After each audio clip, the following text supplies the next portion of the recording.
Hello friends, ఇవాళ chicken biryani ఎలా చేయాలో నేర్చుకుందాం. ముందుగా ఆనియన్స్ కట్ చేసి ప్యాన్లో కొంచెం ఆయిల్ వేసి ఆనియన్స్ పచ్చిమిర్చి దూరగా వేయించుకోవాలి. ఎలా అంటే గోల్డెన్ బ్రౌన్ కలర్ రావాలి. ఓకేనా? సో మనకి ఆనియన్స్ అనేవి గోల్డెన్ బ్రౌన్ కలర్లో వచ్చాయి. ఇప్పుడు తర్వాత నెక్స్ట్ స్టెప్ ఏంటంటే ఇందులో మనం అల్లం వెల్లుల్లి పేస్ట్ యాడ్ చేసుకుంటున్నాం.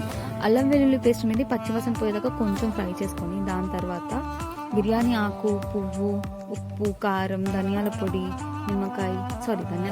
నిమ్మకాయ, పెరుగు అన్నీ కలిపి మిక్స్ చేసుకొని దాంట్లో చికెన్ వేయాలి. చికెన్ వేసి కొంచెం సేపు మిక్స్ చేసిన తర్వాత దాన్ని పక్కన పెట్టుకోవాలి.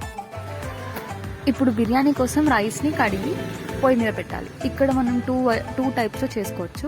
ఫస్ట్ ఏంటంటే బిర్యానీ రైస్ ఆ వాటర్ డైరెక్ట్గా వేసేసి పొయ్యి మీద పెట్టి దాని తర్వాత కనిపిస్తున్న మసాలాలన్నీ యాడ్ చేసుకోవచ్చు.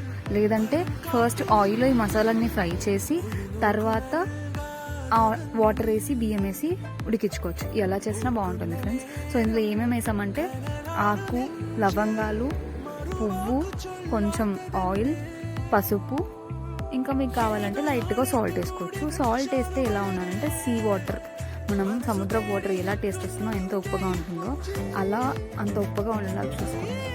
సో ఈ రైస్ 70% బాయిల్ అయిన తర్వాత మనం పట్టుకొని చూస్తే కొంచెం మెత్తగా అయిన తర్వాత మనం ఇందులో నిమ్మకాయ పిండుకోవాలి. నిమ్మకాయ యాడ్ చేసుకున్న తర్వాత సో మనం మ్యారినేట్ చేసుకొని పెట్టిన చికెన్లో ఈ రైస్ అనేది మిక్స్ చేసుకోవచ్చు. రైస్ అనేది లేయర్ లాగా స్ప్రెడ్. సో ఇలా లో ఫ్లేమ్లో ఒక 15 మినిట్స్ ఉడికించిన తర్వాత ఓపెన్ చేసి చూస్తే సో మన బిర్యానీ రెడీ అయిపోతుంది. సో చూసారా ఎంత బాగుందో. ఇక్కడ స్మెల్ అయితే బయట చాలా బాగుంది. ముక్క కూడా చాలా బాగా ఉడికింది. మసాలా కూడా చాలా సరిపోయింది మాకు.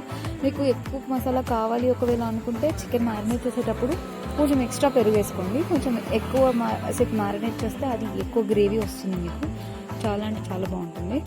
మీరు కూడా ట్రై చేయండి.